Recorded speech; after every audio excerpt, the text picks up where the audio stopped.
Hello mga Kalodiwaps! Welcome back to my YouTube channel again. And pasensyahan nyo na po kung medyo natidili na po ako sa pag-create ng mga video kasi medyo alanganin na yung mga content natin. Wala na akong maisip kasi halos kasi ng mga content na kailangan nyo malaman, ideas and tips, nagawa ko na po siya ng video. Kaya kung titignan nyo yung mga list na mga video natin, makakahanap kayo ng sagot sa mga katanungan nyo. Kaya ngayon, nag-iisip ako kung ano mga pwede pang gawing content. So, good thing sa Facebook ko, may mga nagtatanong. Kaya nakakagawa ako ng mga panibagong content pa. Pero medyo na kasi, kadalasan kasi sa mga tanong nila, nasasagot ko na po dito sa mga videos ko na ina-upload sa YouTube channel ko. Kaya naman, ang topic natin for today is mga agency na medyo hindi po mahigpit pagdating sa mga qualifications and requirements. Kaya kung interested ka, idol, watch this video until the end. Ako nga pala si Ram, and you're watching Ram's Diary. Yeah!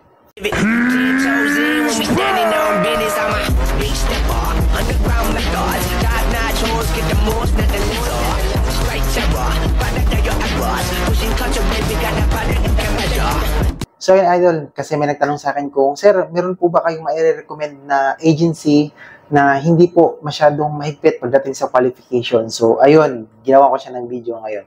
So, yung mga yung mga agency na ibibigay ko is based lang po sa na-applyan ko before. Hindi ako magre-recommend ng agency ngayon kung hindi ko siya na-try applyan before nung nag-apply pa ako dyan sa Pilipinas. Okay, unahin na natin yung na-applyan ko na hindi masyadong mahigpit pagdating sa qualification and also requirements. Unahin natin si Bright Star Placement po. Kung mapapanood niyo po yung vlog ko before, in-explain ko po dyan kung ano yung mga ginawa ko during yung pag-apply ko sa Bright Star Placement. So, kung napanood niyo po yan, may makukuha po kayong idea and tips doon.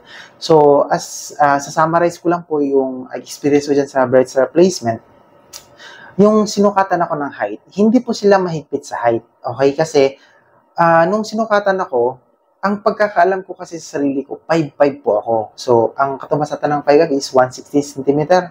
Yun po ata. So, hindi ako sure. So, nung sinukatan nila ako doon, lumalabas na 160 cm ako. So, ibig sabihin, yung timbangan, yung sukatan nila is accurate. Kasi sa mga top agency kasi na na-applyan ko, ang napapansin ko sa kanila, like for example, MIP, City Employment, yung height nila na measurement is parang sa tingin ko, in-adjust nila. Kaya pagdating sa kanila nung sinukatan ako is 153 ata o 158 cm ako. Or 152 ata. Parang ang baba.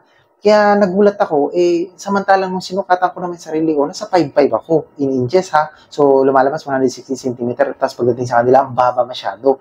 Kaya nung nag-apply ako sa mga hindi top agency na legit naman, nagulat ako. Ang laki ng agwat ng height measurements. So ayun, bumalik na tayo sa breast replacement. So yan, marirecommend ko sa kanila kasi hindi sila mahigpit pagdating sa height. And also naman sa requirements, sa ibang agency kasi sinahanapan pa ng TOR, yung transcript of record, pero sa kanila, diploma lang po ang hinahanap. Kasi dito sa Taiwan, hindi na kasi hinahanap yung transcript of record. Ewan ko kung bakit hinahanap pa yun sa ibang agency, hindi ko alam kung anong purpose nila o baka sa sariling nila, for documentation na nila yon.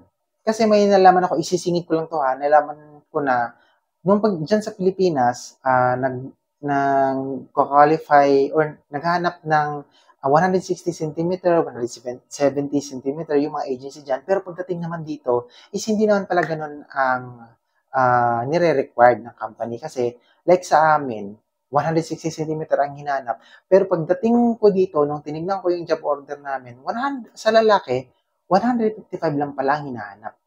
So, kasi nakita ko 155.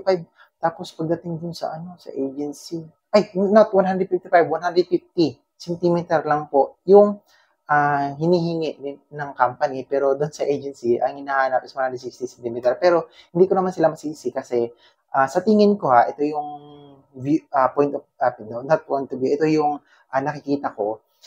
Kasi kung, like for example, kung ikaw ay isang agency tapos naghanap si company ng mga tao, kumbaga, yung hinihingi ng company, like for example, 150 cm lang yung hinihingi ng company. So, ang bibigay ng agency is 160 cm para yung, for example, yung kalidad ng aplikante na ibibigay nila, mag-exceed sa expectation na ina-expect ng company. Kaya, Parang yun yung nakikita kong ginagawa ng agency. Wala namang masama doon na parang ang gagawin nila is magpa-impress sila sa company dito sa Taiwan. Pero, ang ano lang kasi doon, ang disadvantage lang doon is yung mga aplikante na hindi umabot sa 160 centimeter, which is umabot naman sila sa 150 centimeter, ay hindi sila nabibigyan ng opportunity. Lalo na kung mas qualified talaga sila, or may karanasan talaga sila compared dun sa na-hired, at saka hindi sila ma-attitude kasi laging madalas or karamihan sa na-hired na hindi qualified is ma-attitude just. So, ayun, dumako naman tayo sa next agency na i-recommend ko. Applyan niyo po si Arandrea. Okay? Pagdating sa kanila, nung in-applyan ko, hindi ko sila din ganun kahigpit pagdating sa mga qualification. Kaya nasabi ko na maganda rin talaga si Arandrea na applyan. Kasi naalala ko, wala silang masyadong chichibureche, direct to the point sila. Hindi, iba sila sa mga agency na na-applyan ko na mga leading agency na in-applyan ko before. So, magkaiba talaga yung approach ng mga small agencies lang. So, kung maalala ko, binibigyan ka pa ng tips doon kung ano mga sasagutin during employer's interview, bibigyan ka ng idea, and also babaguhin nila yung application mo. For example, wala kang experience pagdating sa factory, ganito, ganyan, babaguhin nila yon.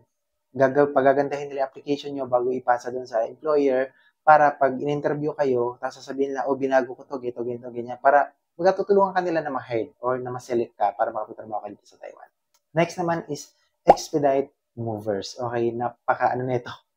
Eto, lumagpas ako ng 160 centimeter nung sinukat yung height ko. Kaya napakaganda. Nagtaka rin ako, kasi sa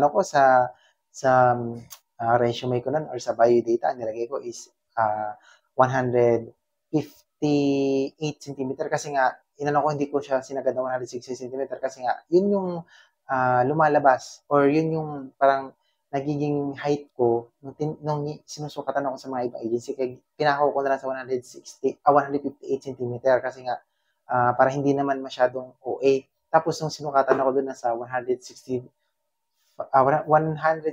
centimeter ako. Kaya nagulat din ako. Ang ano naman, ang tangkad ko naman kahit alam kong hindi. Kaya maganda yung doon sukatan nila. And also tinimbang din ako doon. So wala namang problema sa kanila kahit medyo chubby ka. Okay, so yun, mabilis din sila. The problem lang kasi sa mga agency na to, nung tinawagan na nila ako or minessage na nila ako, nandito na ako sa Taiwan. Pero at least legit naman sila and maayos sila pagdating sa qualifications and requirements. Kaya highly recommended ko po talaga ito sa mga medyo nahihirapan sa qualification, lalo sa mga height requirements. Kasi nga, na discriminate po kayo. Kaya, yun, try nyo po applyin yung mga agency na yan. And last na agency na isasuggest ko sa inyo is si TW Philippines. Okay?